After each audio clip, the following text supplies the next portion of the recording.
Honda Livo বাইকের একটা কিন্তু সমস্যা রয়েছে, সেটা হচ্ছে অ্যাক্সিলেটার কেবল আটকে যায়। এটা আপনার টোটালটা আটকে যায়, এর কারণে কিন্তু অনেকেই হচ্ছে ফোন দেন যে এটা কিভাবে হচ্ছে এটা সলিউশন, এটা কিভাবে ঠিক করা যাবে। এটা কিন্তু শোরুম থেকেও এখন পর্যন্ত কেউ এটার এখন পর্যন্ত এটা পার্মানেন্ট সলিউশন দেয় নাই। তো আমরা এটার হচ্ছে পার্মানেন্ট একটা সলিউশন খুঁজে পেয়েছি। সেটা হচ্ছে এই যে ট্যাঙ্কির থেকে যে একটা পাইপ আসছে, এই যে তারপরে এই যে এখানে যে ঢুকছে, এটা হচ্ছে ট্যাঙ্কির একটা গ্যাস আসে, আর এই গ্যাসের কারণে এখানে মূলত এই দেখেন কার্বন জমছে।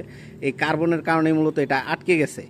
এই পাইপটা মূলত হচ্ছে যে অ্যাক্সিলেটারের যে আপনার হচ্ছে যে টোটালের যে কেবলটা ঢুকছে, এই পাইপটা হচ্ছে এটা খুলে দিবেন, এটা আর লাগানোর দরকার নেই। আর এটা বাইক ওয়াশ করার টাইমে হয়তো পানি ঢুকতে পারে, এখানে এক্সট্রা একটা পাইপ লাগিয়ে দিবেন যাতে যেন এইদিকে আর কি ডালু থাকে। আর এটা লাগানোর দরকার নেই। যদি তারপরে হচ্ছে টোটালটা খুলে আপনার এই পিস্টনটা ভালোভাবে এটা ওয়াশ করে ভ্যাসলিন অথবা গ্রিজ দিয়ে লাগিয়ে দিবেন, তারপর থেকে দেখবেন যে এটা আর একবারের জন্যও আটকিবে না। ভিডিওটি ভালো লাগলে পেজটি ফলো করে দিন, ভিডিওটি শেয়ার করে দিন।